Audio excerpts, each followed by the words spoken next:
እንኳን ደስ አላችሁ! የመጀመሪያ ዙር የማስታወቂያ ዋጋ ከ30% ቅናሽ ጋር በመሃል ፒያሳ አራዳና ወዳጅነት ፓርክ ፊት ለፊት ለሽያጭ ክፍት ሆነ።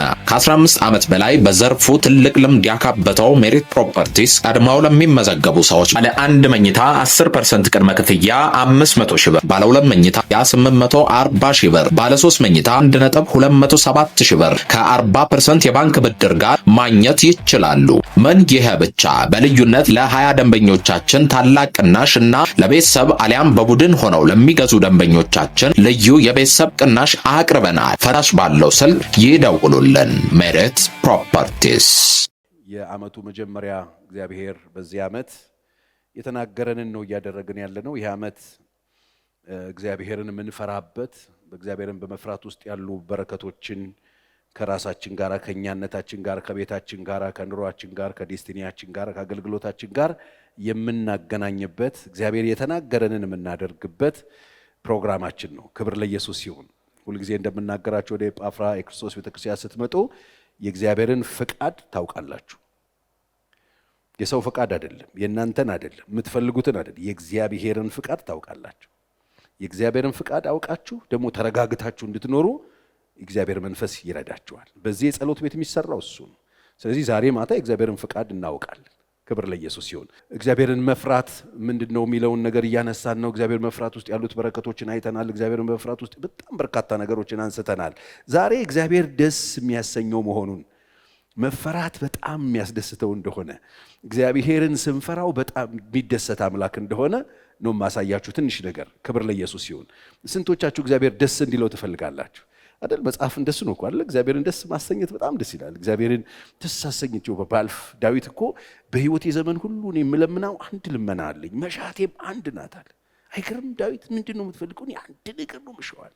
ምን ነው ሲባል፣ ምንድነው ምኞት ሲባል፣ በሕይወቴ ዘመን ሁሉ በቤትህ እኖር ዘንድ፣ ከዛስ አንተን ደግሞ ደስ የሚያሰኝህን እመለከት ዘንድ አለ። አይገርማችሁ? የዳዊት ልመና፣ የዳዊት ናፍቆት በሕይወቴ ዘመን ሁሉ የምሻው እሷን ነው የምፈልገዋል። ምን? በቤትህ መኖር፣ ሌላ አንተን ደስ የሚያሰኝህን እመለከት ዘንድ አለ። እግዚአብሔርን መፍራታችን እግዚአብሔርን ያስደስተዋል። እኔ እግዚአብሔርን እያስደሰትኩ መኖር እፈልጋለሁ ካላችሁ ፍሩት፣ ፍሩት። እግዚአብሔር ደስ እንዲለው እፈልጋለሁ በሕይወቴ፣ እግዚአብሔር ደስ እንዲለው እፈልጋለሁ በኑሮዬ፣ እግዚአብሔር ደስ እንዲለው እፈልጋለሁ በትዳሬ፣ እግዚአብሔር ደስ እንዲለው እፈልጋለሁ በዕለት ተዕለት እንቅስቃሴ በማደርገው ነገር ካላችሁ ፍሩት። ደስ ይለዋልስ። መጽሐፍ ቅዱስ በመዝሙር 147 ቁጥር 11 ላይ እንደዚህ የሚል ቃል አለ። ነገር ግን እግዚአብሔርን በሚፈሩት በምሕረቱም በሚታመኑ ይደሰታል። እግዚአብሔር በማን ነው የሚደሰተው ካላችሁኝ፣ አንደኛ በሚፈሩት፣ ከዛስ በምሕረቱ ደግሞ በሚታመኑ። እግዚአብሔር በምሕረቱ የሚታመኑት ሰዎች ያስደሱታል። የሚፈሩትና በምሕረቱ የሚታመኑ ሰዎች ያስደሱታል። ስለዚህ እግዚአብሔርን መፍራት ምንድን ነው የሚያደርገው? ደስ ይለዋል። እግዚአብሔርን አምላካችሁ ደስ ይለዋል። ደስ ይላል እኮ እግዚአብሔር ሲደሰት። ምንድን ነው እግዚአብሔር ሲደሰት? ትሩፋት አለ በጣም።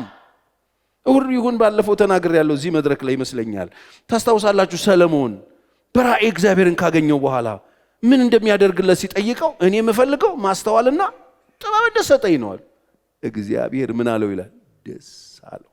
አያችሁ? እግዚአብሔር ሲደሰትስ ምን ሆነለት ሰለሞን ስትሉ፣ ያለመነውን ባለጠግነት፣ ያለመነውን ሰፊ ልብ፣ እግዚአብሔር ረጅም ዘመን፣ ያለመንከውን ሰጥሃለዋል። እግዚአብሔር ሲደሰት የማይለቀው ነገር የለም። ወቁ ይሄን። ስለዚህ ደስ ሲለው እግዚአብሔር ግፍ ያደርጋል፣ የያዘውን ይለቀዋል። ያልጠበቃችሁትን ያለመናችሁትን ይሰጣችሁ። እግዚአብሔር ሲደሰት ለሰለሞን ለመንካርላው እንደ ጓደኞች ያለመንክ የጠላቶችን እንትን አይደለም የጠየከኝ መንግስትን አይደለም ዙፋን አይደለም የጠየከኝ እንደ አንድ ወጣት የሚገርም ነገር ነው፣ እኔን ደስ የሚያሰኝ ነገር ነው አሉ። አያችሁ? እግዚአብሔር የሚደሰትበት ነገር መካከል አንዱ እግዚአብሔርን መፍራት ነው። በምህረቱ ደግሞ በሚታመኑ። ስንቶቻችሁ እግዚአብሔር ምህረት እንዳደረገላችሁ ታምናላችሁ? ከታመናችሁበት ደስ ይለው። መታመንና ለመታመናችሁን ደግሞ ማወቅ ከፈለጋችሁ በየጠዋቱ በየማለዳው እየተነሳችሁ በ1972 ዓመተ ምህረት የተሰራችሁትን ኃጢአት ንስሐ የምትገቡ ከሆነ አልታመናችሁበት። አንድ ንስሐ ገብታችሁ ንስሐ በገባችሁበት ጉዳይ ነገም ጠዋት ተነስታችሁ በዛው ጉዳይ እያለቀሳችሁ ከሆነ አልታመናችሁበት። ደስ አይለውም እግዚአብሔር። የሚፈሩት ከዛ በምህረቱ በሚታመን መጽሐፍ ኃጢአቱን የሚናዘዝ የሚተዋት ከእግዚአብሔር ዘንድ ምህረትን ይቀበላል ተብሎ ተጽፎ ኃጢአት ሰርተሽ ተናገርሽ ተናዘሽ እግዚአብሔር ፊት ከጸለይሽ በኋላ ምህረትን ተቀበለሽ ወደ ቤት ትሄጃለሽ እንጂ እኔ ኃጢአተኛው እኔ ኃጢአት በሄደውበት ሁሉ እኔ ኃጢአት ሃምብል መሆናችሁ ነው አይደለም። እግዚአብሔር በጣም ነው የሚያዝነው በምህረቱ ስለማትታመኑ። እግዚአብሔር ኃጢአትን ከተናዘዛችሁ በኋላ ደግሞ አያስበው። እስቲ በደንብ አሜን በሉ። እግዚአብሔርን ደስ ይለዋል፣ ደስ ይለዋል። ብዙዎቻችን ግን እግዚአብሔርን አበሻ ስለሚመስለን የወጋ ቢረሳ የተወጋ አይረሳም የሚል ጥቅስ ስላለን ብለን እግዚአብሔርን ያለ ስሙ ስም ሰጠን፣ ያለ ቦታ ሰጠን፣ ያለ ግብሩ እግዚአብሔርን አስቀምጠነው ያለ ቦታው ስለ ነው እግዚአብሔርን እንሰቃያለን። እግዚአብሔር ደስ አይለው በዚህ። በምህረቱ በሚታመኑ ደስ ይለዋል፣ በሚፈሩት ደስ ይለዋል። እግዚአብሔርን ማስደሰት ከፈለጋችሁ ፍሩት። በምን ነው የምናስደስተው እግዚአብሔርን? በአንደበት አይደለም፣ በኑሯችን፣ በየዕለት እንቅስቃሴያችን፣ በምናደርገው ነገር፣ በመታዘዛችን። መጽሐፍ ኃጢአቱን የሚናዘዝ የሚተዋት ነው የሚለው። በመተዋችን እግዚአብሔር ደስ ይለዋል። ልጄ መጣሽ? አዎ ድጋሚ ይህን ኃጢአት አታዝ። እሺ ጌታዬ። እጥብጥብ ልውጥ ከእግዚአብሔር ጋር በመቆም ጸጋ በመጠየቅ በመኖር እግዚአብሔር ደስ ይለዋል። ነገር ግን እየመጣን እያለቀስን ታጥቦ ጭቃ ብንሆን እግዚአብሔር ደስ አይለው፣ ደስ አይለው፣ ደስ አይለው። ጌታ ተናገረኝ። ኢየሱስ ክርስቶስ መስቀል ላይ ሞተው ለኔ ነው፣ ደሙን ያፈሰሰው ለኔ ነው፣ ኃጢአቴን ይቅር ብሎኛል፣ እኔን ወክሎ ነው የሞተው። ጌታ ሆይ ሕይወቴን እንካላ አንተ ሰጣለሁ። ከዛሬ ጀምሮ በእኔ ሕይወት ውስጥ አንተ ጌታና ንጉሥ ሁን።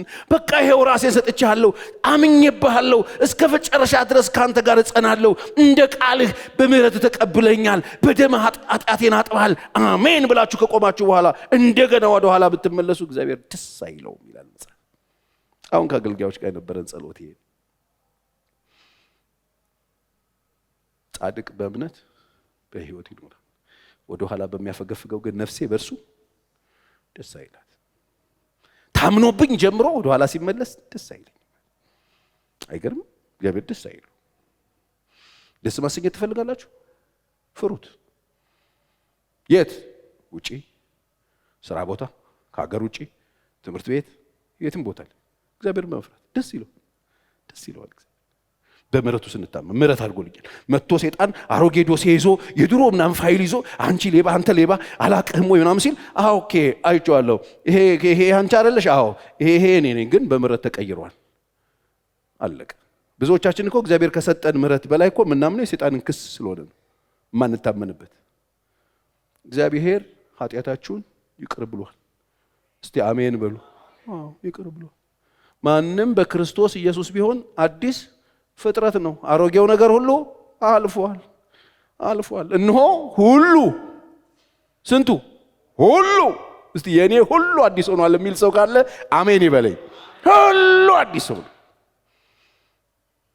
አሮጌው ያ የለም እሱ እግዚአብሔር ጋር እግዚአብሔር ፋይል ውስጥ የለም እሱ። አሮጌው ፋይል ያለው ጠላታችሁ እጅ ላይ ብቻ ነው። ያቀዋል ከነስማችሁ ከነምናም ከተቃጠለ ከተዘጋ ዶሴ ጋር ያለው ሰይጣን ብቻ ነው። ከተዘጋ ዶሴ ጋር እግዚአብሔር የለም። እሱማ ቢኖር ቸሬ እዚህ ጋር ይቆማል እንዴ? እሱን እግዚአብሔር እያወጣ አንተ ሌባ እያለ ቢገልጥብኝ እኔ እዚህ ቆማለሁ እንዴ? ኖ እግዚአብሔር ጋር ያለው ነጭ ንጹህ ቅዱስ በእግዚአብሔር ፊት ተቀባይነት ያገኘ በደም የታጠበ እግዚአብሔር ሰላም የሰጠው እግዚአብሔር ምሕረት ያደረገለት አንድ ጊዜ ምሕረቱን ለዘላለም የሚያተርፍ ምሕረት የሰጠው እሱን ታምነን ነው የቆምነው እንጂ ሰይጣን ሳይሸቀበን ቀርቶ መስሏችኋል? ሊመልሰን ያልፈለገበት ጊዜ የለም። ለዚህ ነው እኔ በቆምኩበት ጉባኤ ሁሉ ሌባ ነበርኩ፣ ዱርዬ ነበርኩ፣ ማጅራት መቼ ነበርኩ ሆነ ምላል አለቀ። ተሸፍኜ እኔ ከሰማይ የወረድኩ መልአክ ቅዱስ አላልኩም። ትናንትና ማጅራት የመታው ሰውዬ ጉባኤ ቢመጣስ የሰው ያውቀዋለሁ እኮ ነው ቢለኝ ቀድሜ ተናግሬያለሁ። እፍርት የለም። እስቲ አሜን የለም። ስለዚህ በምህረቱ በሚታመኑ በሚፈሩት እግዚአብሔር ምን ይለዋል? ደስ ይለዋል። እግዚአብሔር መፍራት ማለት ተግባር ኑሮ ነው፣ ህይወት። አስደስቱት እግዚአብሔርን። አሁን እግዚአብሔር ደስ ማሰኘት ትፈልጋላችሁ? ፍሩት። በምህረቱ ታመኑበት፣ ተደገፉበት። እግዚአብሔር አንድ ጊዜ ኃጢአታችሁን ይቅር ብሎ ተቀብሏቸዋል። እንደገና እሱን የፈራ ነው ስንል ደስ የሚል ከሆነ በቃ መፍራታችን የሚያስደስተው ከሆነ ፈርተ ነው አክብረ ነው እንድንኖር እግዚአብሔር ይርዳል። መጽሐፍ ስለ ኢየሱስ ኢሳይያስ ሲናገር ጌታችን መድኃኒታችን ኢየሱስ ክርስቶስ ምስባን ነው። ኢሳይያስ 11:2 እና 3 ቁጥር ላይ እንደዚህ የሚል ቃል አለ። እግዚአብሔር መንፈስ የጥበብና የማስተዋል መንፈስ፣ የምክርና የኃይል መንፈስ፣ የእውቀትና እግዚአብሔርን የመፍራት መንፈስ ያርፍበታል ይላል። ማለት ኢየሱስ ላይ ያርፍበታል ይልና እግዚአብሔርን የመፍራት መንፈስ ያርፍበታል። እግዚአብሔርን በመፍራቱ ደስ ይለዋል። አይገርማችሁ? እግዚአብሔርን በመፍራቱ ደስ ይለዋል። አይኑ እንዳየ አይፈርድም፣ ጆሮም እንደሰማ አይበይንም ይላል። ስለ ኢየሱስ ሲናገር ኢየሱስ ላይ የመጣውን ነገር ሲነገር የጥበብ መንፈስ ነው፣ የማስተዋል መንፈስ ነው፣ የምክር መንፈስ ነው፣ የኃይል መንፈስ ነው፣ እግዚአብሔርን የመፍራት መንፈስ ነው ያረፈበት ኢየሱስ። ጌታችን እኮ እንደዚህ መጽሐፍ እግዚአብሔርን ስለ መፍራቱ ተሰማለት ይላል ጸሎቱ። አይገርም? በሱ እኮ ነው ደስ የሚለኛል፣ ደስ የሚለኝ የምወደው ልጄ ያለ አባቱ ደስ የሚል። ለምን ኢየሱስ ወዳለው አይ ላቭ ዩ ዳድ ምናምን ስላለው አይደለም። ሰማይ ከፍቶ ያንን ድምጽ ያወጣው አይ ላቭ ዳድ ስላለው አይደለም። አባቢ የኔ ጌታዬ ይኸውላችሁ፣ በጣም የተሽሞነም ሆነ ኢየሱስን ስም በቁልምጫ ምናምን ጠርታችሁት እግዚአብሔር መፍራታችሁን አታሳዩ። ኢየሱስ እንዴት እንዳሳየ ታውቃላችሁ? የእግዚአብሔር መንፈስ አለበት፣ የጥበብ መንፈስ አለበት፣ የማስተዋል የእግዚአብሔር የመፍራት መንፈስ ያለበት ኢየሱስ ምንድን ያደረገው? አባቱ ሰማይ ከፍቶ የምወደው ልጄ ያለው ኢየሱስ ዝቅ ብሎ በመታዘዙ ነው። ዮሐንስ እንዴ የዓለምን ሕዝብ ሁሉ ኃጢአት የሚያስወግደው በግ እሱ እኮ ነው፣ መጣ እሱ ነው ምናምን ሲል ከዛኔ እኔ በፍጹም ያንተን የጫማ ጠፍር ልፈታ አይገባኝም አንተ ኖ ጽድቅን እንፈጽም ዘንድ ይገባናል፣ ጽድቅን መፈጸም አለብን ብሎ ሊያስተምር ዝቅ ሲል አባቱ ሰማይ ከፈተ፣ መንፈስ ቅዱስ በርግብ አምሳል ወረደ፣ ሰማይ ተከፈተ። ደስ የምሰኝበት የምወደው ልጄ እሱ ነው፣ እሱ ስሙታል። ምን አድርጎ ዝቅ ብሎ በመንግስተ ሰማይ የሁሉ ታናሽ በተባለው ዮሐንስ እግር ስር ዝቅ ብሎ ሰሚት ሲያደርግ። እግዚአብሔርን መፍራት ተግባር ወሬ አይደለም፣ ወሬ አይደለም። ዝቅ ማለት እንበልጣቸዋለን ብለን የምናስባቸው ሰዎች ስር እግር ዝቅ ማለት ይበልጠዋል እኮ ይበልጠዋል። የእግዚአብሔር ልጅ እኮ ነው ክርስቶስ፣ በመንፈስ ቅዱስ የተጸነሰ እኮ ነው። ይሄ ኤልሳቤጥና የዘካርያስ እኮ ልጅ ነው። የበረሃ ማርና አንበጣ እየበላ የመጣ የሆነ ሰውዬ ነው። 6 ወር ይበልጠዋል በመምጣት ወደዚህ ምድር ዘላለማዊ ቢሆንም እንኳን ግን ዝቅ አለና ሰሚት ሲያደርግ ሰማይ ያስከፍት። ወገኖች መታዘዝ ሰማይ ያስከፍትላችኋል።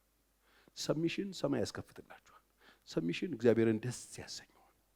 ስለዚህ ታላላቆቻችሁ ምናልባት የምትበልጧችሁ አለቆች እንኳን ቢኖሯችሁ ሰሚት አድርጉላቸው። በቃ ህይወትና እድል እንደዚህ አገናኝቷቸው ይሆን? በትምህርት ብትበልጧቸው፣ በሆነ ነገር ብትበልጧቸው፣ በእውቀት ብትበልጧቸው፣ ባሎችም ቢኖሯችሁ እንደሱ አይነት ሚስቶች እንኳን ቢኖሯችሁ ሰሚሽን ጥሩ ነው። ዝቅ ስንል እግዚአብሔር ከፍ ያደርገናል። እግዚአብሔርን ማስተዋል ይስጠን። እግዚአብሔርን ደስ ያሰኘዋል። እግዚአብሔርን መፍራት ለምን ነው የምንፈራው? እግዚአብሔር ደስ ስለሚሰኝ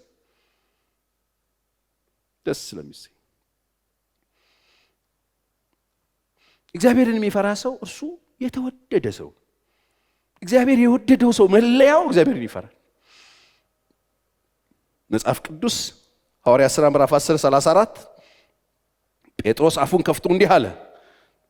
ይሄ ቃል በጣም ነው የሚገርመኝ። እንዲህ አለ፣ እግዚአብሔር ለሰው ፊት እንዳያዳላ የሆነ አሕዛብ ቤት ሄዶ ነው። እግዚአብሔር በሰው ፊት እንዳያዳላ፣ ነገር ግን በአሕዛብ ሁሉ እርሱን የሚፈራና በአሕዛብ ሁሉ እርሱን የሚፈራና ጽድቅን የሚያደርግ በእርሱ የተወደደ እንደሆነ በእውነት አስተዋልኳል። አሕዛብ ሆኖ እግዚአብሔርን የሚፈራ ሰውዬ ታስታውሳላችሁ? ቤት ውስጥ አሕዛብ ሰው የሚጸልይ መስዋዕት የሚሰጥ ምጽዋት የሚያደርግ ጨዋ የሚጸልይ አሕዛብ ሰውዬ እግዚአብሔር የሚፈሩትን የተወደደ እንደሆነ አወቅኩ ዛሬ አለ። ለምን? እሱ አስምሮ የአይሁድ ነው ብሎ ይዞት የነበረውን ወንጌል ይዞት የነበረውን ይሄን እውነት መጣና በራይ አፈረሰበት። የሚበላ የማይበላ ብሎ የሚለየውን ሰውዬ አመጣና ርኩስ የተባሉትን ሁሉ ብላ አለው ይላል። አልበላም ሲለው አንተ ማነህን ያቀደስኩትን የምታረግ ሰው ብሎ ከለከለው። በኋላ ገባው። እሱ የሚፈሩትን እንደሚወድ የተወደዱ እንደሆነ አውቄያለሁ። አይገርማችሁ? እግዚአብሔርን የሚፈራ የተወደደ ነው። ተወዳችኋል? የተወደደ ሰው እግዚአብሔርን ይፈራዋል። ይሄ ሰውዬ አህዛብ ነው። ቃል ያለው ሰውዬ አይደለም። እንግዲህ ጸልይ ምናምን የተባለ ሰው አይደለም፣ አህዛብ ነው። ግን እግዚአብሔር ፊት ይጸልይ ነበር። ራእይ መጣለት፣ ተናገረው። ሰው ይመጣልሃል፣ አቃ መንፈስ ቅዱስ እንዴት እንደሚቀበል እግዚአብሔር ተናገረ። ቁርበ ፋቂው ቤት ነበር ጴጥሮስ ጋር ተላኩ ሰዎች። እግዚአብሔር ሰምቼልሃለሁ፣ ምጽዋትን ጸሎት ምናምን ተሰምቷል አሉ። እግዚአብሔር በሰው ፊት አያዳላ። እስቲ አሜን በሉ። አያዳላም። አህዛብ ምናምን እንደዚህ የሆነ አታጠቡት። እግዚአብሔር አያዳላ። በሰው ፊት የሚያዳላ አምላክ አይደል። ይሄ ኃጢአተኛ ነው፣ ይሄ እንትን ነው፣ ይሄ ብሔሩ እንደዚህ ነው፣ ይሄ ዘሩ እንደዚህ ነው፣ ይሄ ቆንጆ ነው፣ ይሄ ፉንጋ ነው፣ ይሄ ሀብታም ነው፣ ይሄ ድሃ ነው፣ ይሄ ተማረ ነው፣ ይሄ አልተማረ፣ ይሄ አጭር የሚል አምላክ አይደለም። በሰው ፊት እግዚአብሔር አያዳላም። አያዳላም። የተወደደ ሰው የሚፈራው ሰው ነው መጽሐፍ። የሚፈራው ሰው የተወደደ ነው። የሚፈራ ሰው ምሕረት ይበዛለታል። የእግዚአብሔር ምሕረት ፈርተን የምንኖር ሰዎች ምሕረቱ ለዘላለም ነው። እስቲ አሜን። እግዚአብሔር አምላክ እሱን በመፍራት ይባርካችሁ ወገኖቼ። ግድ የለም በደንብ አሜን ብትሉኝ ጥሩ ነው። ማይረባ ኮልኮሌ ሰጥቻችሁ ወይም ተናግሬባችሁ አሜን ከምትሉ በሚጠፋ ነገር በማይጠፋው ለዘላለም ከናንተ ጋር በሚኖረው በፍርሃተ እግዚአብሔር ይባርካችሁ። እሱ ነው ሉቃስ 1:50 ላይ ምሕረቱ ለሚፈሩት ከትውልድ እስከ ትውልድ ይኖራል። ምሕረቱ ለሚፈሩት ከትውልድ እስከ ትውልድ ይኖራል። ለምን ለሚሉት ለሚፈሩት። የምትፈሩት ከሆነ ዘራችሁን ሁሉ እግዚአብሔር አምላክ አሻግሮ ይሰጣችኋል። እስቲ አሜን በሉ። እግዚአብሔርን ለሚፈሩ ምሕረቱ ከትውልድ እስከ ትውልድ ይሄዳል። የእግዚአብሔር ምሕረት ከቤታችሁ፣ ከጎጆአችሁ፣ ከልጆቻችሁ፣ ከትውልዳችሁ፣ ከዘራችሁ እግዚአብሔር ከሰጣችሁ የአብራካችሁ ክፋዮች እግዚአብሔር ምሕረቱ ለዘላለም ከነሱ ጋር ይቀጥላል። እግዚአብሔርን ፈርቶ የወደቀ እግዚአብሔርን ፈርቶ ያፈረ እግዚአብሔርን ፈርቶ ዘሩ የተበላሸ የለም። እመኑኝ እኔን ዛሬ ምንም እንኳን የሚያታግል ቢሆን ህይወት በተለያየ ፈተና ውስጥ የምታልፉ ቢሆን እግዚአብሔርን እየፈራችሁ ስጋችሁን በጥርስ ነክሳችሁ ፈርሃ እግዚአብሔርን ለብሳችሁ ዋጋ እየከፈላችሁ የምትኖሩ ሰዎች እግዚአብሔር ዘራችሁን ይታደጋል። እስቲ በደንብ አሜን እንዳይመስላችሁ። እግዚአብሔር ይከፍላል። እንደሱ ነው የሚናገረው። ሌላው የጽድቅ ፀሐይ ትወጣላችኋለች ይላል መጽሐፍ ሚልክያስ ላይ ምዕራፍ 4 ስሜን ለምትፈሩ ስሜን ምን ለምትሉ ለምትፈሩ የእግዚአብሔርን ስም ለሚፈሩ ስሜን ለምትፈሩ ለእናንተ የጽድቅ ፀሐይ ትወጣለች። ፀሐይ በከንፈሮቻችሁ ፈውስ ይዛ ትወጣለች ይላል ይሄኛው ትርጉም። የጽድቅ ፀሐይ ትወጣላችኋለች። ጨለማችሁ ላይ ፀሐይ ይወጣል። እስቲ አሜን። የጽድቅ ፀሐይ ስሜን ለምትፈሩ ለእናንተ የጽድቅ ፀሐይ ፈውስ ይዞ ትወጣለች። እናንተም እንደ ሰባን ቦሳ እየዋረቃችሁ ትወጣላችሁ ይላል። ኢየሱስ ጌታ ነው። ማን ነው ይሄ? ስሙን የሚፈራ ሰው እንደ ሰባን ቦሳ እየዘለሉ ይወጣሉ፣ እየቧረቁ ይወጣሉ። ስሙን የሚፈራ ሰው በደስታ ደስ ብሎት ነው የሚኖረው። አይሳቀቅም፣ አይፈራም ነገር። ስሜን ለምትፈሩ ለእናንተ የጽድቅ ፀሐይ። ከዛስ እኔ በምሰራበት ቀን ደግሞ የእኔ ምኖች ናችሁ፣ ገንዘቦች ትሆናላችሁ። ገነማ ለሚፈሩት ነው የተሰጠው። ብራዘር እኔ በምሰራበት ቀን ገንዘቦቼ። ተመልከት፣ ገንዘብ፣ የእግዚአብሔር ገንዘብ። እግዚአብሔር ይኸውላችሁ ለእኛ የተሰጠን ገንዘብ የወረቀት ገንዘብ ነው። የእግዚአብሔር ገንዘብ ደግሞ የሚፈሩት ሰዎች ናቸው። ካሽ ነው፣ የእግዚአብሔር ካሽ ነው። የሚፈሩት ሰዎች የእግዚአብሔር ገንዘቦች ናቸው። ስሜን ለምትፈሩት ለእናንተ የጽድቅ ፀሐይ ትወጣላችኋለች። ፈውስ በከንፈሮቻችሁ ላይ አለ። እንደ ሰባ አንበሳ ነው የሚፈነጩት፣ ይዘላሉ፣ እየቧረቁ ነው የሚሄዱት። ይሄ ብቻ እኔ በምሰራበት ቀን ይሄ እንደ ምድጃ እሳት የሚነድ ቀን ይመጣል። የዛን ጊዜ ስሜን በሚፈሩና በማይፈሩ ለእኔን በሚያከብሩና በማይከብሩ መካከል ለያቸዋለሁ አለ። የእኔ ገንዘቦች ይሆናሉ አለ። ወገኖቼ መፍራት ምን እንደሚያደርጋችሁ ታውቃላችሁ? ካሽ ያደርጋችሁ። ካሽ አይሰጣችሁ፣ ካሽ ትሆናላችሁ ነው ያልኩት። እስቲ አሜን በሉ። አሁን ብዙ ሰው ቸርች መጥተው ነው ይፈቀደው። እግዚአብሔርስ ራስን ስጠኝ ስጠኝ፣ እግዚአብሔር ሆይ ምን ገንዘብ ስጠኝ፣ ብር ስጠኝ፣ ፍራንክ ስጠኝ። ኖ እግዚአብሔርስ ስጠኝ ልጄ ምኑን። በቀደም ከልጄ ጋር ስንሄድ ወደ ቤት እያወራን ነበር። ጌታ አንድ ቦታ ላይ ገንዘብ ምናምን ሲለምን አታገኙት። ለዚህ ነው በክርክር መጡና ሰዎቹ መከፈል አለበት ወይ ምናምን አሉ። እስቲ ብሩ ሳንቲሙን አምጡታለ። የማን ነው ስዕሉ አላቸው። የቄሳርን ለቄሳር፣ የእግዚአብሔርን ለእግዚአብሔር አለ። እሺ የቄሳር የትኛው ነው? የእግዚአብሔር የትኛው ነው? ፍራንኩ የቄሳር ነው። እሺ የቄሳር ፍራንኩ ተሰጠው። የእግዚአብሔር የትኛው ነው? የእግዚአብሔር ምንድን ነው? የእግዚአብሔር እሺ ጎፈር የቄሳር ዘውድ የእግዚአብሔር ነው? እንደዚህ ማለት ነው አይደለም። የቄሳር ለቄሳር፣ የእግዚአብሔር ለእግዚአብሔር። የእግዚአብሔር ምን መሰላችሁ? ልጄ ሆይ ልብህን ስጠኝ። የእግዚአብሔር ልባችን ልባችንን ለቄሳር አንሰጠው። እያንኳኳ ቄሳር ፍራንካችንን ሊወስድ ይችላል። በግብርም በቀረጥም በምንም አድርጎ ሊወስድ ይችላል። ቄሳር ይወስድ፣ የቄሳር ነው ስጡት። የእግዚአብሔርን ግን እግዚአብሔር። ለዚህ ነው ልጄ ሆይ ልብህን ስጠኝ፣ ዓይኖች መንገዴን ይውደዱ። እግዚአብሔር የጠየቀን ልባችንን። ስለዚህ እግዚአብሔር ደግሞ ማህተም ያለው ምናችን ላይ? ሕጌም በልባችሁ ምን አደርጋለሁ ነው ያለው፣ እጽፋለሁ። ቄሳርስ ምኑ ላይ ጻፈ? ፍራንኩ ላይ። እግዚአብሔርስ ልባችን ላይ። ስለዚህ የእግዚአብሔር የትኛውን? ክብር ለእግዚአብሔር ይሁን። ስለዚህ የቄሳርን ለቄሳር እንሰጣለን፣ የእግዚአብሔርንስ ለእግዚአብሔር እንሰጥ። ለዚህ ነው የሕይወት መውጫ በዚያ ነውና አጥብቀ ልብህን ጠብቅ። አጥብቀ ልብህን ጠብቅ። የሕይወት መውጫ በዚያ ነውና አጥብቀ ልብህን ጠብቅ። ልጄ ሆይ ልብህን ጠብቅ። የእግዚአብሔር እሱ ስለሆነ ልባችሁን ምንም ነገር እንዳይወስደው፣ ልባችሁ ምንም እንዳይገዛው፣ ልባችሁ ላይ ሌላ ነገር እንዳትሾሙ፣ ልባችሁ ላይ ዓለም ፍቅር እንዳትሾሙ፣ ልባችሁ ላይ ገንዘብ ፍቅር እንዳትሾሙ፣ ልባችሁ ላይ ኮተት እንዳታስቀምጡ፣ ልባችሁ ላይ ሴት እንዳታስቀምጡ፣ ልባችሁ ላይ ወንድ እንዳታስቀምጡ፣ ልባችሁ ላይ ሀገር እንዳታስቀምጡ። ያስቀመጡ ብዙ ሰዎች ስላሉ በጸሎት ይታወቃል። ትልልቅ ሀገር ተሸክሞ የሚዞሩ ሰዎች አሉ። ርዕሴ የጸሎት ርዕሴ ብለው አሜሪካን ርዕስ አድርገው ቁጭ ያሉ ሰዎች አሉ። አውሮፓ ጸሎት ርዕሴ ጌታ ሸክም የሚሉት ማለት ልባችን የማን ነው? ጌታ ነው። ልባችሁን አለ በመንገዳችሁ ላይ አድርጉ፣ ወደ ተራራ ውጡ፣ እንጨትን አምጡ፣ ቤትን ስሩ። ልባችሁን በመንገዳችሁ ላይ። መንገዳችን ማን ነው? ክርስቶስ። ሕይወትም እውነትም መንገድም ማን ነው? ክርስቶስ። ወገኖቼ የቄሳር ፍራንኩ ነው፣ የእግዚአብሔር ልባችን። በልባችሁ ላይ እግዚአብሔርን ፍሩት፣ እሱን አክብሩት። ክብር ለእግዚአብሔር ይሁን። የጽድቅ ፀሐይ ትወጣላችኋል፣ ካሽ ያደርጋችሁ። ለዚህ ነው ሕጌን በልባችሁ ላይ እጽፋለሁ። ስንት ይሆን የምታወጣው? ምንም ቢሆን የሚገዛብህ። ለዚህ እኮ ነው ጳውሎስ ለእኔ ሕይወት ክርስቶስ ነው፣ ሞት ደግሞ ጥቅሜ ነው። እኔ በሁለት ነገር አስጨንቀኛል፣ ሁለት ነገር መሃል ሆኜ ነው የምሰቃየው አለ። ምንድን ነው የሚያሰቃይ? ልሄድ ከክርስቶስ ጋር ልኖር፣ ከሁሉ ስለሚበልጥ ናፍቆኛል ይላል። ከዛስ ብኖር ደግሞ ለእናንተ የምን ፍሬ? የሥራ ፍሬ ሊገዛበት ማለት። እግዚአብሔር በሰጣችሁ ጊዜ ስሩበት። እግዚአብሔር በሰጣችሁ ነገር ነግዱበት።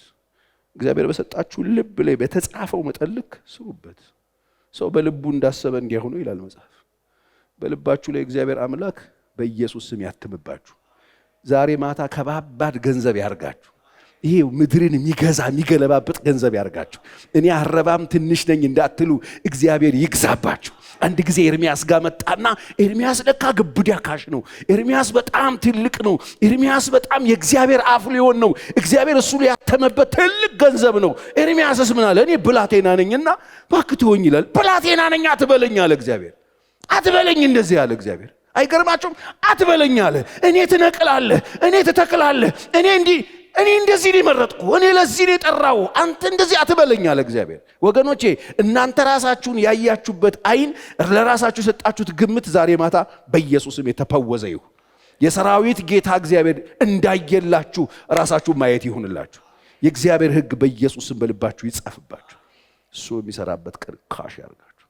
የሚፈሩት ሰዎች ገንዘብ ይሆናል። በመጨረሻ ዘመን እግዚአብሔር የሚዘረዝረው እነሱን። እንግዲያው በገንዘብ ሰው አይገዛም። ሰው የሚገዛው በእውነተኛ ከልብ በመነጨ ፍቅር ነው። ከልብ በመነጨ ሰርቪስ ነው። ከልብ በመነጨ መንገድ ነው። ከልብ ውስጥ በሚወጣ እውነት ነው። ልጄ ሆይ ልብህን ስጠኝ። እግዚአብሔር ይርዳን። ብዙ ጊዜ እኔታ ትምህርት ቤት ነው ይህን ጥቅስ ማቀው። የጥበብ ሁሉ መጀመሪያ እግዚአብሔርን መፍራት የጥበብ መጀመሪያ ነው። እግዚአብሔርን መፍራት የጥበብ መጀመሪያ ነው። የጽድቅ ፀሐይ መውጣት ብቻ አይደለም። ፈውስ በከንፈራችን ላይ መሆኑ ብቻ አይደለም። የእሱ ገንዘብ መሆን ብቻ አይደለም። የጥበብ ሁሉ መጀመሪያ ነው እግዚአብሔርን መፍራት። የእውቀት ሁሉ መጀመሪያ፣ የማስተዋል ሁሉ መጀመሪያ ነው። የመታመን ሁሉ መጀመሪያ ነው። በቃ መጀመሪያው አንድ ይሄን ከጣልከው ምንም የለህም። ይሄ ነው በቃ አሁን ከምድሪቱ በጣም እንደሆነ ነገር እንደ ቀይ ቀበሮ እየጠፋ ከቤተ ክርስቲያን እየጠፋ ከትውልድ መካከል እየጠፋ ያለው ነገር ፈራሃ እግዚአብሔር ነው። ፈራሃ እግዚአብሔር ነው። እግዚአብሔር አለ። አሜን አለ። የሚፈራ ነው። መፍራታችንን በተግባር መፍራታችንን በመታዘዝ መፍራታችንን አክብሮት በመስጠት መፍራታችንን በስግደት መፍራታችንን በጸሎት መፍራታችንን ራሳችንን አሳልፈን በመስጠት ነው የምንገልጠው፣ ወሬ አይደለም። ፈራሃለሁ ምናምን ብለን ስለዘመር አንፈራው፣ በመታዘዝ ነው። እግዚአብሔር ይርዳ። መፍራት የህይወት ምንጭ፣ መፍራታችን የህይወት ምንጭ። ምንጭ በማንም ቁጥጥር ስር ያለ የሚመነጭ። እግዚአብሔርን ስትፈሩ የህይወት ምንጭ ፈለቀ ማለት። ክብር ለእግዚአብሔር ይሁን። ለዚህም ጥቅስ ምሳሌ 1:7 እግዚአብሔርን መፍራት የእውቀት መጀመሪያ ነው፣ ቂሎች ግን ጥበብን ተግሳጽን ይንቃሉ። ምሳሌ 9:10 የጥበብ መጀመሪያ እግዚአብሔርን መፍራት ነው፣ ቅዱሱን ማወቅ ማስተዋል ነው ይላል። የህይወት ምንጭ ነው። ምሳሌ 14:27 እንደዚህ ይላል፣ እግዚአብሔርን መፍራት የህይወት ምንጭ ነው፣ ሰውን ከሞት ወጥመድ ያድነዋል። ከሞት ወጥመድ ያድነዋል። የተዘጋጀ ወጥመድ ውስጥ ልትገባ ስትል እግዚአብሔርን መፍራት ያድናል። መጽሐፍ ነው የሚናገር። ያድነዋል፣ ከሞት ወጥመድ ያድነዋል። ክብር ለእግዚአብሔር ይሁን። ለዚህ ነው ያዕቆብ ትዝ ይላችኋል፣ ላባ ሊገለው ምናምን መጥቶ ምናምን እንትን ሲለው አንተማ አለው፣ ምክንያቱም ጭካኔውን ስለሚያውቅ ዛሬ አባቴ የአብርሃም አምላክ የይስሐቅ ፍርሃት ከኔ ጋር ባይሆን ኖሮ ባዶ እጄን ነበር የምትሰደኛል። አይገርማችሁ? ባዶ እጅ ነው የሚያስቀረኝ ልታስቀረኝ የነበረው። ዛሬ ከኔ ጋር ግን ደግነቱ የአባቴ ፍርሃት ነበር ያለ። ወገኖች የኛ ፍርሃት ልጆቻችንን ይጠብቃል። የኛ ፍርሃት ትውልዳችንን ይጠብቃል። ከሞት ወጥመድ ይታደገናል። እስቲ አሜን በሉኝ። እንደው እንደሚያከስር ምንም ጥቅም እንደሌለው ዋጋ ቢስ እንደሆነ እግዚአብሔርን ባክስተ የደዛ እግዚአብሔርን መፍራት ማን ምን ሆነ ባክስ እንደሚሏችሁ እንዳይመስላችሁ። አንዳንድ ሰዎች ይኸውላችሁ እግዚአብሔር ተጣሞ ስለሆነ ህይወታቸው ውስጥ የተቀመጠው እነሱም ጠማማ ናቸው። እግዚአብሔርን በጠማማ መንገድ ከተማርከው ህይወትም ጠማማና ውልክፍክፍ ነው የሚወጣው። እግዚአብሔር በጣም ደግ ነው። እንደምታስቡት አይደለም። እንደምታስቡት አይደለም። ባካተፍረው ይረዝግደ እንደ ኢዮብ ሚስት ማለት ነው። አሁንም ተፈራዋል፣ አሁንም ንጽህናን ትጠብቃለህ። ለሱ እንዲያድርጉ እንደዚህ ጎል ያለችው አሁንም ቅንነት ምናምን ያ እንደ ድሮ አሁንም ይሄ ሁሉ ነገር አድርጎ አሁንም እንደዚህ ያተው ምን ላድርገው? ሰደበው እንዴ! እሺ ዲዩ ምንድነው ይላካት? እሺ ሰድቤውስ በቃ ሙት እንዴ! ሰድበው ኑር ቢሆን እሺ ሰድበዋለሁ። ለመሞት ለምን ሳደባለሁ እኮ ነው እንዴ! ሰድበው ኑር እኮ አይደለም ያለች፣ ሰድበውና ሙት። እምሞት ከሆነ ለምን ሳደባለሁ? እስካሁን ጠብቄያለሁ፣ ለምን ዝም ብዬ አልሞት? አያችሁ ሰነፍ አንቺ ያላት አሁን እንደ ሰነፍ ሴት ተናገርሽ ያላት። ሰድበውና ሙት። ጽድቅ አሁንም በጣም ብዙ ወጣቶች ሲፈተኑ አውቃለሁ። እኔ ጋር ይመጣሉ። በተለይ ከ30 ዓመት በላይ የሆኑ ወጣት ሴቶች ምናምን ወንዶችም አሉ አልፎ አንቺ ዝም ብለሽ ጽድቅ ቅድስና ይጓደል ትፈልሽ ዞሮባቸው ጨው ብሎባቸው ይመጣሉ። ተሳስቻለሁ እንዴ ፓስተር ጃይ? አልተሳሳትሽ። ይሄ ጓደኞቼ በዚህ እኔ ዝም ብዬ ወደኋላ ጌታን ብዬ ዝሙን ብዬ ወደኋላ ቀርቼ ይሄው ባዶዬን ይሄው በቃ እንደሱ ሙቺ። እሱ ክብር ነው። አሜን። ክብር ነው። የህይወት ምንጭ ዘር ማንዘርሽ እየቀዳ የሚጠጣው የህይወት ምንጭ።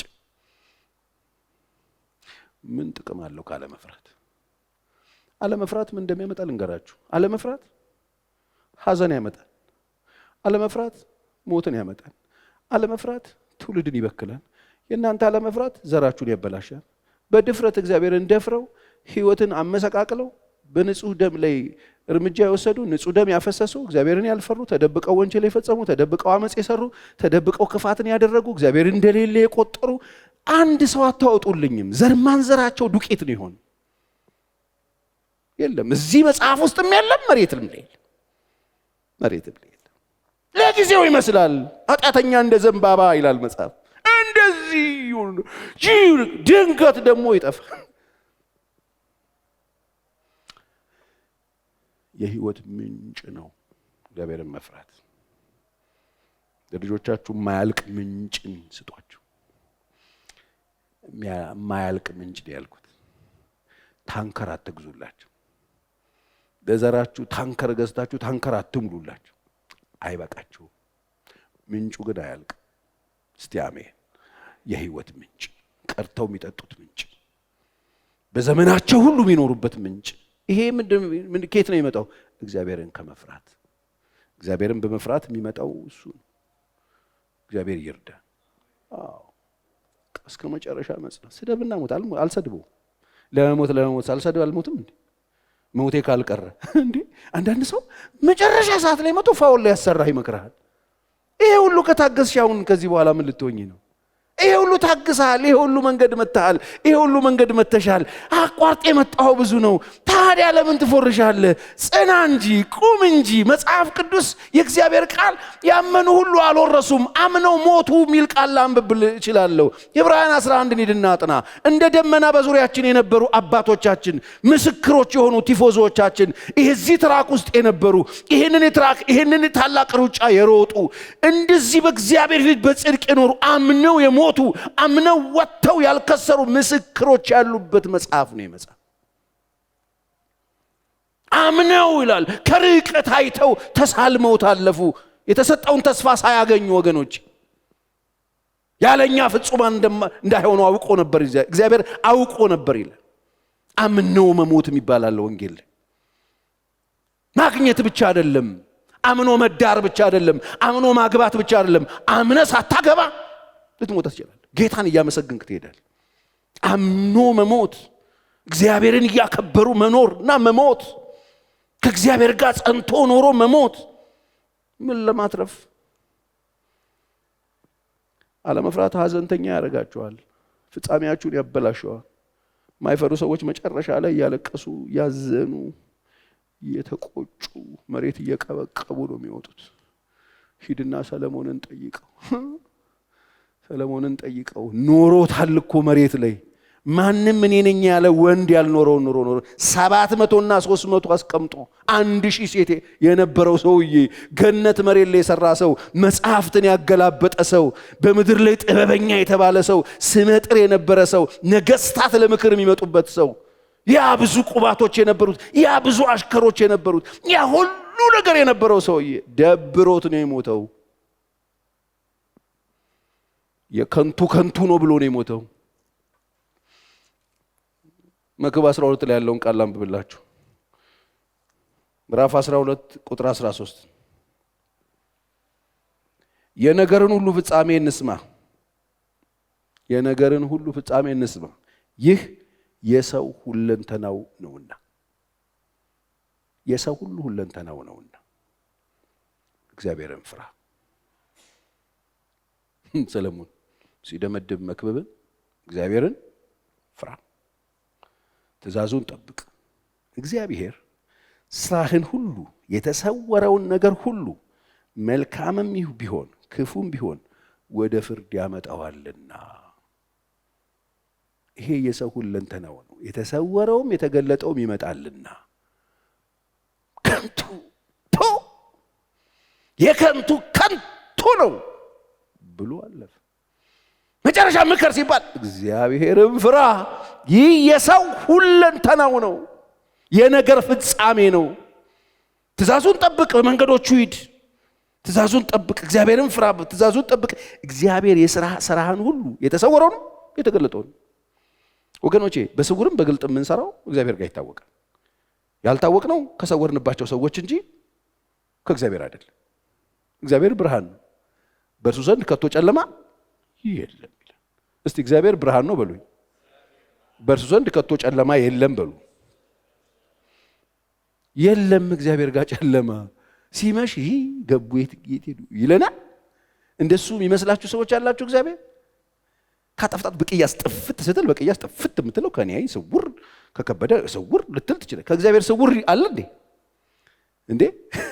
አይቻልም እኮ። እግዚአብሔር እኮ ብርሃን ነው። እግዚአብሔር ብርሃን ነው፣ በእርሱ ዘንድ ጨለማ የለም።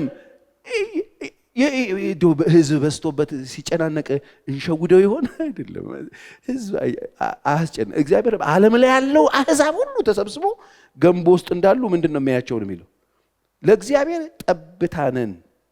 ጠብታ እኛ አይደል ኢትዮጵያውያን አይደል ዓለም ሁሉ ላይ እሺ፣ አህዛብ በምድር ሁሉ ላይ የሚኖሩ ሰዎች እንደዚህ ከሆኑ አፍሪካ ከጠብታው ስንት ነው የሚደርሳት?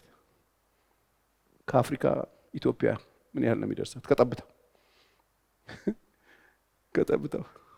ከኢትዮጵያ ደግሞ አዲስ አበባ፣ ከአዲስ አበባ ደግሞ እናንተ ቀበሌ፣ ከእናንተ ቀበሌ እናንተ ቤት። ዝም ብላ ሰው እንዴት ቢምቢ እንደሆንን ተመልከቱ። እግዚአብሔር ቤት እኛ በስተነበቱ ቦርጫችን ጠፍቶት ወይ የተመሳሰሉ ቢምናም ብሎ እግዚአብሔር የሚምታታበት ይመስላችኋል? ምን ትነን? እግዚአብሔር ትልቅ ነው። እግዚአብሔርን መፍራት የህይወት ምንጭ ነው። ስለዚህ ለልጆቻችሁ፣ ለትውልዳችሁ፣ ለዘራችሁ፣ ለሀገራችሁ፣ ለህዝባችሁ፣ ለሚመጣ ትውልድ ምንጭ አዘጋጁለት። የምን ምንጭ? የህይወት ምንጭ። እግዚአብሔርን መፍራት ነው ህይወት የሚፈልቅበት ምንጭ። ካልፈራህስ የሞት ምንጭ ነው የምታፈልቅበት። እግዚአብሔርን ሳይፈሩ የሞቱ ሰዎች እመኑኝ፣ አሁን ኢትዮጵያ ውስጥ ብዙ ደም የሚያስፈስሱት እነሱ ናቸው። ተክለው የሄዱት ምንጭ እሱ ነው። የሞት ነው፣ የህይወት አይደለም። የሞት ምንጭ፣ ለልጆቻቸው የሞት ምንጭ፣ እንዲጨርሰው ግደለው አጠፋውት ብለው የሚል የሞት ምንጭ ተክለው ሄደዋል። የማይፈሩ ሰዎች እግዚአብሔርን የማያውቁ ሰዎች የሞት ምንጭ ተዝቆ የማያልቅ ምንጭ፣ የደም ምንጭ። እግዚአብሔርን መፍራት ለኛም ለትውልድም ለዘር ማንዘራችንም የሆነው የህይወት ምንጭ ነው። ያፈልቅል። እግዚአብሔር ማስተዋል ይስጠን። የመጨረሻ ከክፋት ሁሉ ይመልሰዋል። ምን? እግዚአብሔርን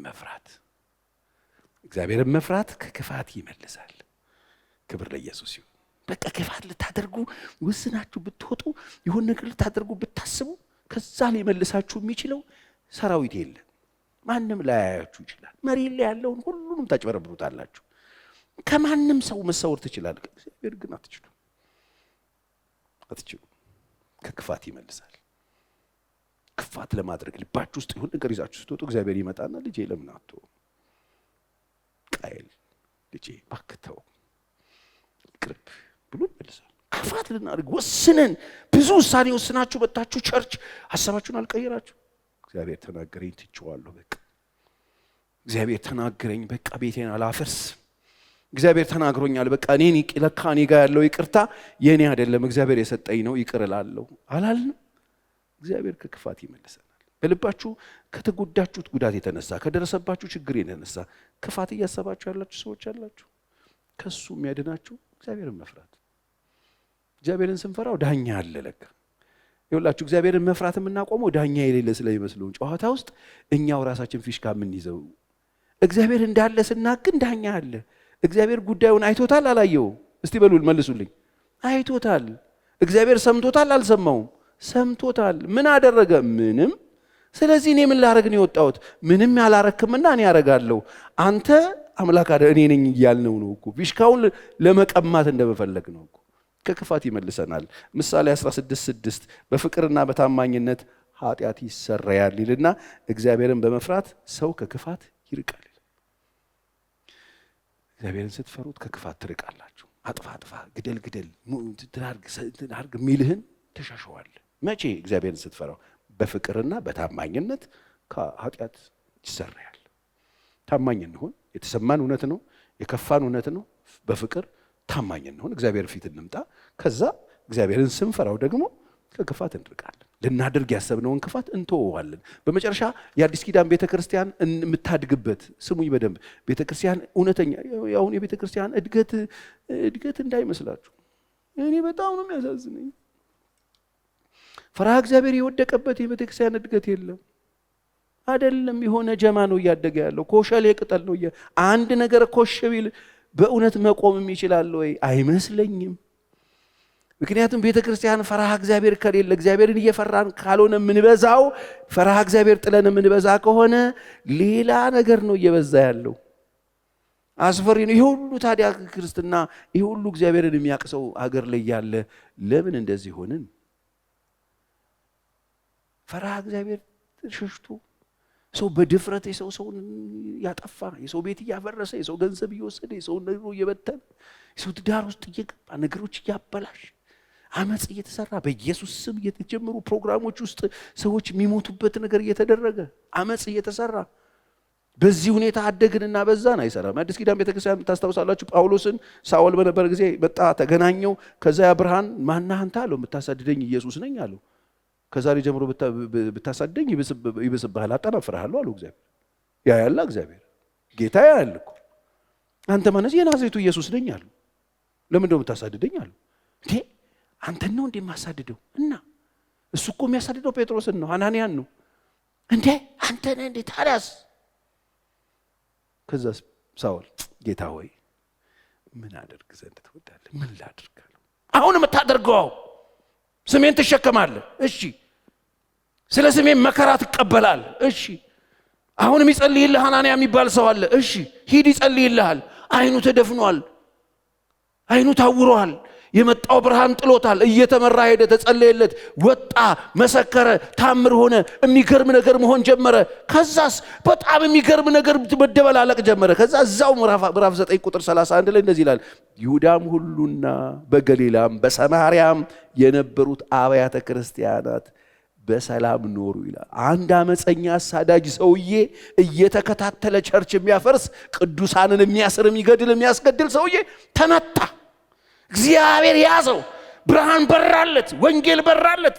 የኢየሱስ ስም መጣ፣ ገባው፣ ተሸከመ፣ መከራ ለመቀበል ወጣ፣ ቆመ፣ ታምር ሆነ። ከዛስ በሰላም ኖሩ፣ ታነጹ ሚልና በእግዚአብሔርም ፍርሃት በማፍርሃት በእግዚአብሔርም ፍርሃት በመንፈስ ቅዱስም መጽናናት እየሄዱ ይበዙ ነበር። አያችሁ፣ መብዛት ከእግዚአብሔር መፍራት ጋር ነው። ጤነኛው ኦርጋኒክ የሆነው እድገት ከመፍራት ጋር ነው።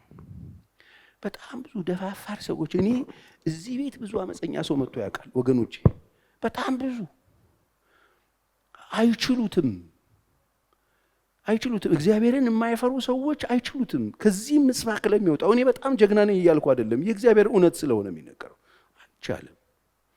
አይቻልም። አመፅ እየሰሩ እግዚአብሔርን እየተዳፈሩ እህቶችን እያስነወሩ ወንድሞችን እያስነወሩ እያምታቱ ሰዎችን እያስለቀሱ እግዚአብሔር ቤት መከማቸት አይቻልም። ኃጢአተኛ ሰዎች አይፈልግም ነው ወይ የምትለው? ይፈልጋል። ግን ንስሐ ገብተህ መንገድ ትቀይራለህ። እግዚአብሔርን መፍራት መንገድህ መቀየር አለበት። ሰውስ መጥቶ እንደገና ብንበዛስ እንደዙ ማት ቱርዬ ማት አምታታው በከተማ ማት የሰው ገንዘብ የወሰደ ብዙዎችን የሚያስለቅስ በጣም ብዙ ነገር እያደረጉ ከተለያየ ቦታ ይመጡ ነበር። እኔ ጋ ሴቶችን እያስነወሩ ይመጡ። ስማቸውን አልጠራም መቼም፣ እዚህ ያውቁታል እነሱ። ያንን ነውር ተሸክመው መቀጠል አይችሉም። ፍርሃተ እግዚአብሔር አይችሉት።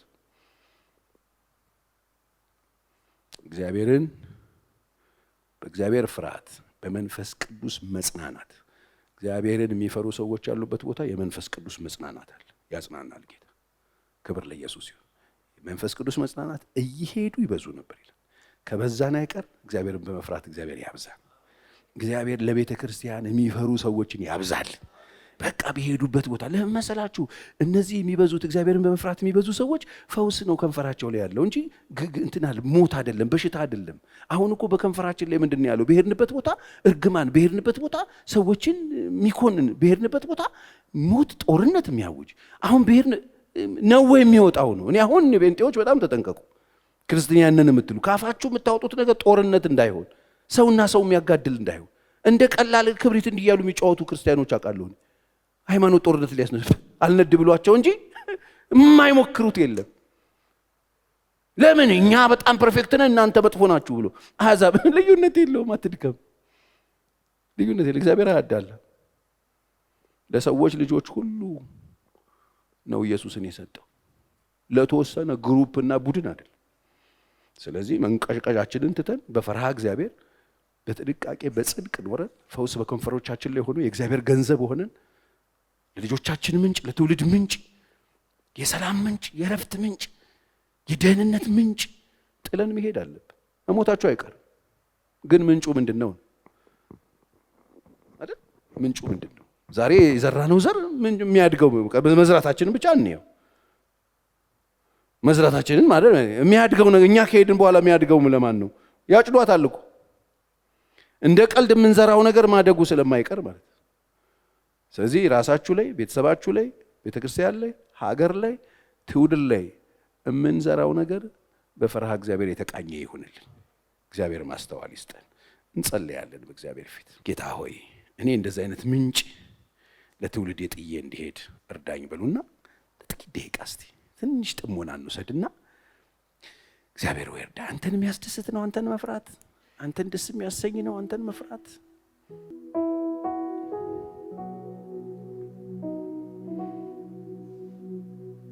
እርዳኝ በሉት። ልትፎርሹ ያላችሁ ሰዎች አላችሁ። ፈርታችሁ ኖራችሁ በጣም ብዙ ሰዎችን አውቃለሁ እኔ እግዚአብሔርን በመፍራት ኖረው መጨረሻ ደርሰው የእድሜያቸው መጨረሻ ላይ በሰይጣን ስብከት በክፉ ሰዎች ትምህርት እግዚአብሔርን መፍራታቸውን የጣሉ ሰዎች አሉ። ወገኖቼ እባክህ እንድጨርስ እርዳኝ በሉት። ጌታ ሆይ እርዳኝ። ጌታ ሆይ ቀኑ የቀረበ በመጣ ቁጥር ሰልፉም፣ መከራውም፣ ጭንቀቱም፣ ችግሩም፣ ውጣውረዱም አንተን እንዳንፈራ የሚያደርጉም በርካታ ነገሮች ቢከቡንም የጀመርነውን ጉዞ አንተን ፈርተን እንድንጨርስ እርዳ። እንዳንበድልህ ጠብቅ። ይሄ ቅዱስ መንፈስ ሁላችንንም በእውነት እንዲቃኘን፣ በእውነት ቀድሳቸው ተብሎ እንደተጻፈ በእውነት እንዲቃኘን፣ አንተን በመፍራት እንዲቃኘን እግዚአብሔር ሆይ በትውልድ መካከል ምልክት እንድታደርገን፣ ካሽ እንድታደርገን፣ ገንዘብህ እንድታደርገን፣ እንድትገዛብን፣ ሀገር እንድትገዛብን፣ ህዝብ እንድትገዛብን፣ ትውልድ እንድትገዛብን እግዚአብሔር ሆይ በኢየሱስ ስም እንለምንሃለን። ዛሬ ላይ ሆነን ዘር ማንዘራችንን የምንገዛበትን ጸጋ እንድትሰጠን በኢየሱስ ስም እንለምንሃለን። በዘራችን መካከል የሚወድቅ ካንተ የሚለይ የሚጠፋ የጥፋት ልጅ በኢየሱስ ስም እንዳይኖር አንተን በመፍራት በኢየሱስ ክርስቶስ ስም ሊገኙ የሚገባቸውን ያንተን ባርኮቶች ሁሉ ወደ ቤታችን እንጠራለን። ያንተ በረከት በቤታችን ላይ ይምጣ። እጆቻችሁን ከፍ አድርጉና መጽሐፍ ሲናገር በሚያስፈልጋችሁ ጊዜ የሚረዳችሁን ጸጋ ታገኙ ዘንድ በእምነት ወደ ጸጋ ዙፋን ቀረቡ ተብሎ እንደተጻፈ ዛሬ ማታ ለሁለት ደቂቃ ግዴላችሁም ጸልዩ። የምትፈልጉትን እግዚአብሔር ጠይቁት። እኔ ጸጋ ፈልጋለሁ፣ ለቤቴ ጸጋ ኃይል ፈልጋለሁ፣ በዚህ ጉዳይ ያንተን እርዳታ ፈልጋለሁ፣ ጌታ ሆይ አቅም ስጠኝ በሉና ጸልዩ። መንፈስ ቅዱስ ይሰጣችኋል። የሚያስፈልጋችሁን ጸጋ እንድታገኙ በእምነት ወደ ጸጋ ዙፋኑ ቀረቡ ተብሎ ተጽፏል። ይሄው ቀርበናል። ጌታ ሆይ ኃይል እንፈልጋለን፣ ጉልበትን እንፈልጋለን። ጸጋ ስጠን ጌታ ሆይ፣ የምናሸንፍበት ጸጋ ስጠን፣ የምንጨርስበት ጸጋ ስጠን፣ የጀመርነውን ጉዞ የምንጨርስበት እንዳናቋርጥ የሚያደርገን ጸጋ ስጠን ጌታ ሆይ፣ አንተን እየፈራን እንድንጨርስ የሚያስችለን ጸጋ፣ እሱን ጸጋ ስጠን ጌታ ሆይ። እንዳንደክምብህ ኃይል ስጠን፣ ብርታት ስጠን፣ ቅባትን ስጠን፣ ሞገስን ስጠን፣ ጥበብን ስጠን እግዚአብሔር ሆይ። ጊዜን ስጠን፣ የሚያስፈልገንን ነገር ስጠን ጌታ ሆይ። በመንገዳችን ላይ አስቸጋሪ ውጣ ውረዶች አሉ፣ አባጣና ጎርባጣ የሆኑ መንገዶች አሉ። የምንሻገርበትን ጥበብ ስጠን። ሳንጥልህ፣ ሳንደፍርህ፣ ሳንበድልህ የምንጨርስበትን ጸጋ ስጠን። ስለ ሁሉ ተመስገን። ይሄ ጉባኤ በስምህ ስለተባረከ አመሰግንሃለሁ። በኢየሱስ ክርስቶስ ስም በዚህ ጉባኤ ላይ ያንተ ጸጋ በኃይል ስለመጣ ተባረክ። የሚያስፈልጋቸውን ሁሉ ስለሞላህባቸው፣ የጎደለው ስለሞላ ጌታ ሆይ አስተማማኝ የሆነ ተአምራት በእያንዳንዱ ሰው ቤት ስላደረክ አመሰግንሃለሁ። ለሁሉም ይበቃ እንጀራ ያለ ጌታ በእያንዳንዱ ሰው ጓዳ ስለገባ አመሰግንሃለሁ። ስምህን ስላከበርከው አመሰግንሃለሁ። እኛም እያከበርንህ እንድንኖር እርዳን። እግዚአብሔር ይባርካችሁ፣ እግዚአብሔር ይጠብቃችሁ፣ እግዚአብሔር ሰላሙን ይስጣችሁ፣ ከፊታችሁ መልአኩን ይስደድላችሁ። አንድ ቀን በክብር በመንግስቱ እንገናኝ። ደህና ደሩ። እንኳን ደስ አላችሁ። የመጀመሪያ ዙር የማስታወቂያ ዋጋ ከ30% ቅናሽ ጋር በመሃል ፒያሳ አራዳና ወዳጅነት ፓርክ ፊት ለፊት ለሽያጭ ክፍት ሆነ። ከ15 ዓመት በላይ በዘርፉ ትልቅ ልምድ ያካበተው ሜሪት ፕሮፐርቲስ ቀድመው ለሚመዘገቡ ሰዎች ባለ 1 መኝታ 10% ቅድመ ክፍያ 500 ሺህ ብር፣ ባለ 2 መኝታ 840 ሺህ ብር፣ ባለ 3 መኝታ 1.207 ሺህ ብር ከ40% የባንክ ብድር ጋር ማግኘት ይችላሉ። ምን ይሄ ብቻ! በልዩ ልዩነት ለ20 ደንበኞቻችን ታላቅ ቅናሽ እና ለቤተሰብ አሊያም በቡድን ሆነው ለሚገዙ ደንበኞቻችን ልዩ የቤተሰብ ቅናሽ አቅርበናል። ፈራሽ ባለው ስልክ ይደውሉልን። ሜሪት ፕሮፐርቲስ